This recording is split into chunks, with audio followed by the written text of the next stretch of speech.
안녕하세요 구독자 여러분, 박두투입니다. 오늘은 오랜만에 저의 내면의 이야기를 해볼까 싶습니다. 일종의 영상 에세이라고 보시면 되고요. 편안하게 들어주시면 감사하겠습니다. 올해 저는 35살이 됐습니다. 한국식 나이로 35살 89년생이고요. 평소에 제 나이를 잘 생각을 안 해서 언급한 적이 없었는데 문득 생각해보니까 이제 30대의 중간 지점에 선 것 같더라고요. 어떻게 보면 인생의 중간 지점에 서 있는 것 같기도 하고요. 그런데 전 살면서 지금이 가장 자존감이 높고 만족스러운 상태입니다. 지금의 일상이 너무나 좋고 지금의 제 상태가 너무나 좋습니다. 그래서 제 스스로도 멋지고 잘하고 있다라는 생각이 드는데, 어떤 점에서 제가 스스로 만족하게 되었지를 생각하다가 제가 겪은 인생의 굵직한 사건들을 돌이켜보았습니다. 그리고 제가 느낀 인생에서 꼭 필요한 사건들, 스스로를 성장시킬 수 있는 필요한 경험들을 얘기를 해보고 싶습니다. 이건 살면서 일찍 겪을수록 좋다고 생각을 하고요. 그래서 제목을 20대에 하면 좋은 것들이라고 썼는데, 제 생각에는 비단 20대뿐만 아니라 인생에서 있으면 좋을 만한 경험들을 얘기해 보도록 하겠습니다. 첫 번째로는 슬픈 연애입니다. 그냥 연애가 아니라 슬픈이 붙었죠. 모든 연애가 꼭 슬프진 않지만 소설 구절처럼 행복한 연애는 고만고만해도 슬픈 연애는 나름나름으로 슬픕니다. 근데 꼭 슬픈 연애를 이야기를 한 이유는 그 과정에서 마음이 단단하게 다져지기 때문입니다. 지금까지 살면서 몇 차례 연애를 하면서 행복하기도 했고 불행하기도 했었는데, 각각의 연애가 다 지금의 저를 만드는 데 도움이 되었지만 그 중에서도 슬펐던 연애가 좀 더 저를 단단하게 만들어줬기 때문입니다. 제 첫 번째 연애가 끝날 때는 제가 군대에 가서 자연스럽게 서로 멀어지면서 헤어졌는데, 그때 처음으로 겪어보는 이별이라서 많이 힘들어서 어떻게 하면 아프기 전, 그러니까 헤어지기 전으로 돌아갈 수 있을까를 많이 생각을 했었습니다. 근데 사실 현실적으로 제가 군대에 있어서 힘들기도 했었고, 그것보다도 이미 돌아선 상대방의 마음을 돌이킬 수 있는 방법이 많이 없더라고요. 상대방은 이미 지쳐서 떨어져 나갔는데 제가 한순간에 변하는 것도 아니니까 혹시나 다시 연애를 돌이킨다 한들 이미 식어버린 마음을 돌이킬 수는 없겠다고 생각을 했습니다. 그러면서 그 과정에서 이별을 받아들이는 방법을 많이 생각을 했습니다. 세상에는 제가 원하는 대로 되지 않는 일도 있다는 거를 많이 느꼈고, 특히나 그게 사람의 마음이면 더욱더 힘들다고 많이 깨달았습니다. 그래서 결과적으로는 연애를 하는 그 순간에 상대방에게 최선을 다해야 된다는 걸 깨달을 수 있었습니다. 그리고 반대로 제가 이별을 먼저 고한 적들도 있는데, 그때는 제가 처음 이별 당했을 때 상대방의 마음을 느끼고, 그러면서 이미 사위어가는 불을 다시 지핀다 한들 서로에게 상처가 될 수 있기 때문에 때로는 저에게 그 순간에는 너무나 힘들지만 장기적으로 도움이 되는 인간관계가 무엇인지도 생각하기도 했습니다. 그리고 이별하고 못 잊는 경우가 많이 있잖아요. 사실 저도 그런 적이 있었고, 저는 그때 솔직하게, 지금보다 어릴 때지만 그때 헤어지고 나서 연락해서 다시 만나고 싶다고 얘기를 한 적도 있습니다. 안 될 줄 알면서도. 그렇게 행동을 했던 이유는 제가 그렇게 하지 않으면 너무 힘드니까 나를 위해서 그렇게 했던 거고요. 당연히 재회를 하진 못했습니다. 하지만 그렇게 하고 나니까 저도 완전히 이별을 할 수 있게 되더라고요. 그제서야. 그러니까 때로는 한 번쯤 이별하고 도저히 못 있겠다 싶으면은 자존심 버리고 진솔하게 얘기를 해보는 것도 좋다고 생각을 합니다. 물론 그게 상대방에게 당연히 피해를 줄 수 있고 강압적인 태도에서는 절대 안 되고, 그리고 항상 그래서는 안 된다고 생각합니다. 하지만 내가 너무 힘들고 괴로울 때는 한 번쯤 그런 경험을 해보는 것도 좋다고 생각을 하는 것입니다. 결국에는 저는 그렇게 하니까 완전히 이별을 할 수 있었고, 그 다음에 뼈저리게 느낀 게 스스로를 가꾸고 자기관리를 해야지만 매력적인 사람이 될 수 있다는 걸 깨달았습니다. 왜냐면 연애를 하는 동안에도 꾸준히 자기를 가꾸고 나아가야지만 멋진 모습을 보일 수 있을 테니까요. 그래서 그 뒤로는 운동도 열심히 하고 공부도 하고 할 줄 아는 것들이 많이 늘어나니까 자연스럽게 자존감도 올라가고 무언가에 집중하는, 그리고 열중하는 모습이 여러 사람들에게 매력적으로 보일 수 있다는 것도 깨달았습니다. 이건 비단 연애를 통해서 배운 것뿐만 아니라 그때 이후로 스스로 나를 좀 중요시 여기고 나를 가꾸는 방법을 배울 수 있었기 때문에 저는 가급적 제 마음처럼 되지 않는 슬픈 연애를 일찍 해보는 거를 추천을 드리고 싶습니다.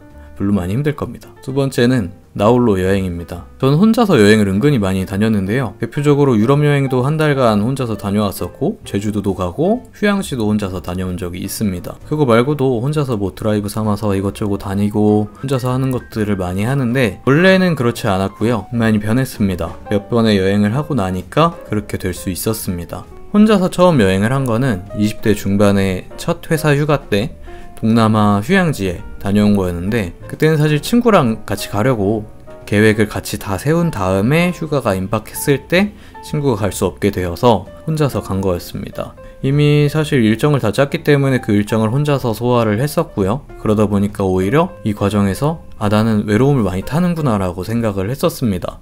근데 지금은 그거랑 반대죠. 혼자 있을 때 외로움을 탄다기보다는 내 스스로를 위해서 하는 것들이 중요하고 좋다고 느끼게 되었습니다. 근데 그 뒤로 혼자서 유럽 여행을 계획하고 다녀오면서 많이 성장할 수 있었습니다. 제가 원래 MBTI가 P였어서 계획을 그때그때 세우는 편이었는데, 아무래도 거의 한 달 가까운 시간을 유럽에 혼자 가려니까 계획이 없으면 너무 불안하더라고요.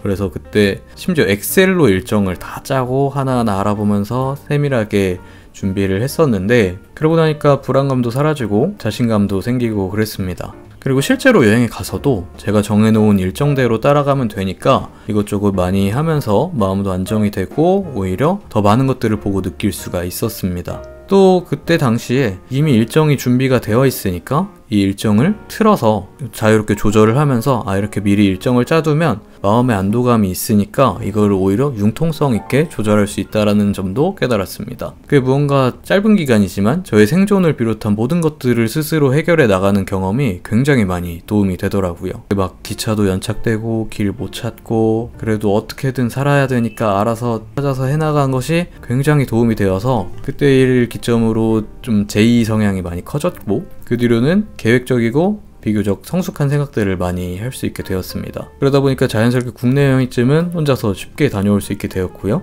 그리고 이제는 뭐 혼자서 고깃집 가서 고기를 구워 먹는다거나 그런 일들도 내가 좋으니까 나를 위한 거니까 하면서 혼자서 척척 할 수 있게 되었습니다. 그러니까 꼭 혼자서 여행을 멀리 가서 계획을 치밀하게 세워라 이런 것들이 아니라 혼자만에 있는 상황에서 자신의 앞길을 스스로 책임지는 경험을 하는 게 앞날에 도움이 된다는 얘기를 하고 싶었습니다. 여기서 자연스럽게 경험해보면 좋을 세 번째가 나오는데, 그거는 독립입니다. 물론 저는 사실 독립을 작년에 처음 했기 때문에 30대 중반에 시작을 한 거죠. 근데 전 항상 늘 일찍 나가고 싶었어요. 다만 경제적인 여력이 없어서 이제서야 나왔지. 그러니까 만약에 부모님의 도움이라든지 다른 뭐 경제적인 여력이 있어서 방법이 있다면은 일찍 나오는 게 굉장히 좋다고 생각합니다. 이미 이전 여러 영상에서도 제가 무슨 독립 예찬론자처럼 항상 많이 얘기를 했었기 때문에 아실 수도 있는데, 확실히 혼자 사니까 스스로를 잘 알게 되고 자존감도 많이 올라가게 되었습니다. 그러니까 이 영상을 보시는 저보다 어린 분들에게는 가능하다면 조금 일찍 나와보는 거를 추천을 드립니다. 물론 이거는 성향에 따라서 많이 다를 수도 있고 앞에 다른 영상들에서도 많이 얘기를 했기 때문에 다음 주제로 넘어가도록 하겠습니다. 네 번째는 무언가 열중하는 취미를 찾는 것입니다. 뭐 당연한 얘기일 수도 있지만 실제로 취미를 찾는 건 어렵습니다. 왜냐면은 무언가 안 하던 새로운 것을 도전하는 것도 큰 장벽이고, 또 만약에 새로운 것을 하더라도 내 마음에 드는 취미를 찾는 건 어려울 수 있습니다. 그럼에도 다양한 시도를 꾸준히 해서 무언가 하나라도 찾는다면 그건 성공이라고 생각합니다. 저 같은 경우에도 단순히 직장생활만 하는 건 지겹더라고요. 특히나 직장에서의 제 모습이 저의 전체를 대표하게 되는 게 싫어서 저는 오히려 퇴근 후의 삶이 진짜다라고 생각하고 싶었습니다. 그래서 굉장히 많은 것들을 했어요. 취미별로 뭐 경중이 다르겠지만 하나하나 다 말해보자면 영화 감상, 뭐 독서, 레고 수집, 독서 토론, 블로그 작성, 브런치 작성, 자격증 공부, 배달 부업, 헬스, 수영, 클라이밍, 뭐 여행, 사진 동호회, 영상 편집, 유튜브 뭐 이런 것들을 다 해봤습니다. 그 중에서도 현재 하고 있는 것들도 있죠. 뭐 가령 영상 편집은 처음 배울 때부터 굉장히 열중해서 재밌었기 때문에 지금까지도 하고 있고, 그리고 헬스는 뭐 헬스장에 가지 않더라도 운동이라는 생활이 되었고요. 클라이밍은 사실 요새 한창 하다가 요새는 사람이 너무 많아서 못하겠다 싶은 상태이긴 합니다. 그리고 수영은 뭐 저병 배우다가 그때 코로나 때문에 못했었는데 아무튼 그 뒤로는 하고 있지 않지만 뭐 그때 열심히 했었고요.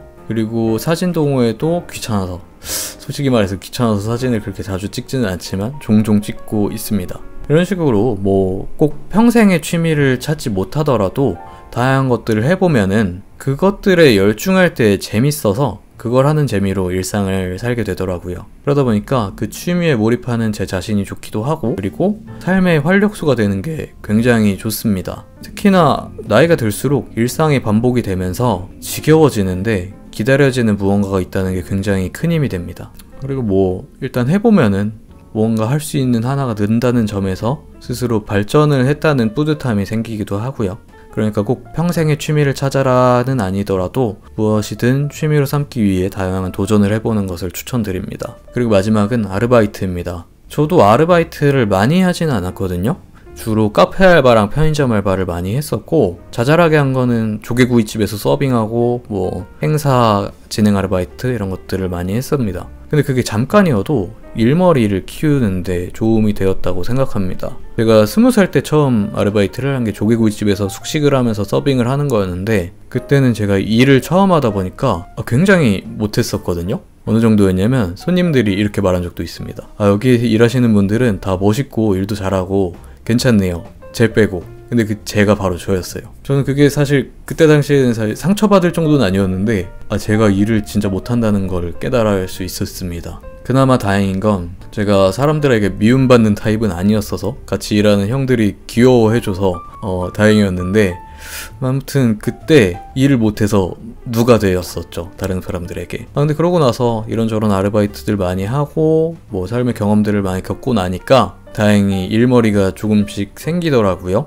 그래서 이제는 어디 가서 절대 일 못한다는 얘기는 듣지는 않고, 뭐 센스 있다는 얘기도 많이 듣고, 그런 점에서 경험이 없었으면은 이 처음 겪었을 때 일머리 없음을 지금도 겪을 수 있었겠지 않나 생각합니다. 그러니까 미리미리 약간 사회의 일원으로서 아르바이트를 해보면 그 후의 삶에 어떻게든 도움이 될 수 있다고 생각합니다. 생계를 위해서 아르바이트를 치열하게 해야 되는 게 아니어도 괜찮으니까 파트타임이어도 해보는 게 필요하다고 생각합니다. 그리고 그 와중에 아르바이트 하면은 뭐 연애라든지 이런 인연들이 많이 생길 수 있으니까 해보면은 어떻게든 도움이 된다고 생각합니다. 네, 여기까지가 제가 생각하는 인생에 있어서 경험해보면 좋은 것들을 얘기해봤습니다.